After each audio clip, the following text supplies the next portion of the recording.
Doutrina Bíblica da Adoção, parte 1. Vamos ver em Gálatas 4:5. Para remir o que estavam debaixo da lei, a fim de recebermos a adoção de filhos. Gálatas 4 e o verso 5. Amados, ao aceitarmos a Jesus como Salvador, passamos pelo processo de adoção. Nesse momento somos tirados da condição de criatura e passamos a ser chamados filhos de Deus. Com essa mudança, legalmente passamos a ter direito, sendo o principal a herança destinada aos salvos, através de Cristo. Entretanto, devemos examinar as Escrituras, pois elas mostram todo o plano divino para alcançarmos todas as bênçãos dessa nova posição em Cristo. Amados, na adoção somos unidos com Cristo. Todo ser humano regenerado é levado à condição de união com Cristo. 1 Coríntios 15:22. Essa união traz resultados positivos. O perdão de nossos pecados, um dos maiores exemplos dessa união, está figurado pela videira e seus ramos. João, capítulo 15, verso 1 a 5. Para a união perfeita com Cristo, é preciso estar ligado nele. João 14:20. E essa união promove a morte para o pecado. Romanos 6:11. E nos torna novas criaturas. É o próprio Espírito Santo quem assegura os direitos dos filhos de Deus. Não existe nesta terra algo que se possa comparar ao estado de alegria que espera os filhos de Deus. O Espírito Santo nos foi dado como penhor disso. Todos sabemos que o penhor é um termo judiciário que significa algo de valor que se entrega a alguém como garantia de pagamento de uma vida.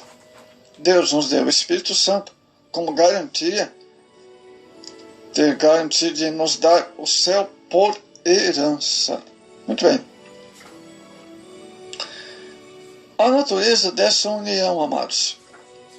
Pelas Escrituras, conhecemos a natureza da união do crente com Cristo. Sendo Cristo a cabeça da igreja, o crente está ligado a Ele para seu crescimento espiritual. Efésios 4:5. Se isso não ocorrer, estamos fadados à morte espiritual. Por consequência eterna, João 15:6. Somente ligados em Cristo, podemos crescer em uma vida de serviço espiritual, glorificando a Deus através de nossas boas obras. Mateus 5:16. Os fundamentos de nossa união. A união dos crentes com Cristo é uma união espiritual. Está fundamentada no poder do Espírito Santo, pois Ele é autor de toda a união espiritual, e através do sacrifício do Calvário. Efésios 5:13. Pois por eles fomos reconciliados, ligados ao corpo, e agora desfrutamos a liberdade dos filhos de Deus. Através desses elementos espirituais, temos uma união completa. 1 Coríntios 12:27. Nossa participação na união. A adoção faz parte da graça de Deus para as nossas vidas. Efésios 2:8. Mas nossa união com o Pai acontece quando recebemos Jesus, o Filho de Deus. João 1:12. Essa união com Deus abre caminho para a oração. Mateus 6:9. E nos enche do Espírito Santo. Gálatas 4:6. Para uma vida de liberdade espiritual. A união com Cristo deve ser o primeiro passo para quem deseja alcançar a vitória. Há deveres do lado do homem, já que a vida do Filho de Deus deve ser constituída de boas obras. Mas vamos relacionar algumas como exemplo, que em Jesus, apartar do mundo, vencer. Em suma, as 3 coisas acima significam converter-se a Cristo, viver em santificação, sem a qual ninguém verá o Senhor. Hebreus 12:14. E perseverar na fé, para não perder a bênção. Por essas características, somos conhecidos filhos de Deus. Os filhos de Deus não são os que praticam a justiça. Os filhos de Deus são os que praticam a justiça, amam aos irmãos. São essas coisas que diferenciam os filhos de Deus e os filhos do diabo, o reino da luz e o reino das trevas. Vamos ver agora a adoção no projeto de Deus. Em seu propósito para a adoção, o Senhor trabalhou desde o princípio. João 5,17. E continuou trabalhando, pois Jesus não mudou. Hebreus 3,8. É interessante notar que Deus agiu de diversas maneiras no decorrer dos tempos. Hebreus 1 e o verso 1. Isso se prende ao fato do homem sempre necessitar de ajuda divina em sua existência na terra. Amados, a adoção de filhos é uma das grandes doutrinas da fé cristã. Ela nada tem com filiação e sim com posição espiritual. A expressão deriva de 2 termos gregos, oios, filho, e tesis, posição. A adoção quase não era usada entre os judeus. Os casos mencionados na Bíblia ocorreram fora do ambiente cultural de Israel, como no caso de Moisés no Egito. Êxodo 2:10, Atos 7:21. O caso de Esther na Pérsia, Esther 2, versos 7 ao 15. O mundo no grego-romano, onde foi escrito o Novo Testamento. Sim, esse praticava a adoção dos filhos de Deus. O termo oitocésia é de origem romana, adotado pelos gregos. Paulo, inspirado pelo Espírito Santo, o emprega 5 vezes. Romanos 8, 15, 23, Romanos 9, 4, Gálatas 4, 5, Efésios 1, 5. Adoção nos propósitos eternos.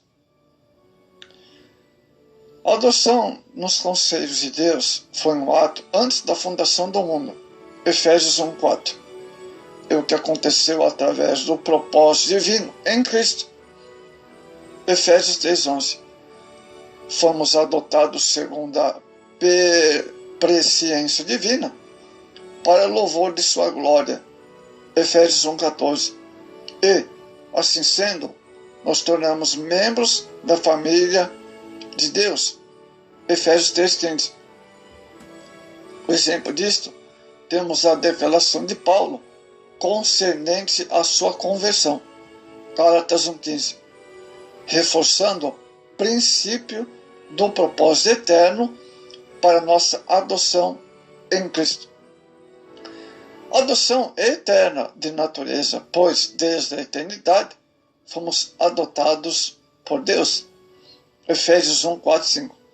Cristo, o Cordeiro de Deus, foi morto desde a eternidade. Contudo, a adoção começa a manifestar-se após a regeneração da pessoa. Sendo a adoção uma obra desde a eternidade, naturalmente exclui a atuação de obras humanas, demonstrando que é pela graça somente que o homem é salvo.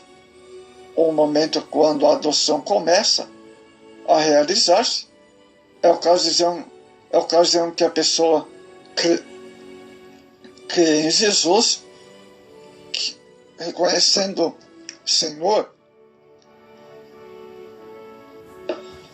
a finalidade da adoção. A adoção trouxe resultados gloriosos em nossa vida espiritual. Em outro tempo éramos estrangeiros, hoje somos a família de Deus, irmãos do Senhor Jesus. Essa nova condição nos liberta do jugo do pecado, que nos conduz a uma vida vitoriosa em Cristo. Nosso nome sempre se relaciona com a família. Biblicamente falando, o significado do nome vai mais além, pois envolve a personalidade, a natureza e o caráter da pessoa. Há algumas pessoas que tiveram seus nomes mudados por Deus, tanto no Antigo Testamento quanto no Novo Testamento. A adoção nos proporciona um novo nome, como em João 1,42. O nome escrito de cada um de nós nos consta de uma pedra que nos será entregue na condição de vencedores. Apocalipse 2,17. A adoção nos libertou da lei. A grande bênção da adoção foi nos libertar da lei que nos condenava. Gálatas 4,5. Que a lei durou até João, Mateus 11,13. A graça e a verdade vieram por Jesus, trazendo a adoção de filhos. Somos guiados pelo Espírito Santo, segunda finalidade. Sendo participantes da adoção, somos guiados pelo Espírito Santo, Romanos 8,14. E passamos a viver a experiência gloriosa narrada pelo Senhor a Nicodemos. João 3,8. O exemplo disso, temos a experiência de Filipe, que estando em Samaria, foi guiado no deserto, Atos 8,26. Após a conversão de eunuco, foi levado pelo Espírito Santo a Azoto, Atos 8,39. Entretanto, só compreende estas coisas os que são de Deus, 1 Coríntios 2,15. A filiação divina, amados, evidencia-se de várias maneiras. Uma delas é a direção do Espírito Santo, Romanos 8,14. Muitas vezes acontece que um crente, quanto à sua posição diante de Deus, é como um filho adulto, pelo menos tendo uma vista o tempo do crente. O mesmo devia ser de um crente forte. Na realidade, é como um crente novato, e só faz tolice. Deus deseja o progresso em nossa vida, um desenvolvimento condigno com as bênçãos, privilégios que possuímos. Outra finalidade, temos uma nova herança. O apóstolo Paulo nos ensina acerca de nossa posição em Cristo. Romanos 8,17. Esta herança nos veio através de Cristo, pois nós alcançamos até mesmo os que Deus prometeu a Abraão. A palavra bíblica de que os chamados recebem a promessa da herança eterna, a qual Deus não pode mentir, nos prometeu antes dos tempos dos séculos. A adoção nos dá o direito de herdar com Cristo. Romanos 8,17. Ser herdeiro de Deus é a realidade que não pode imaginar, porque ninguém tem experiência idêntica ao que representa na eternidade. Bom, para concluirmos aqui,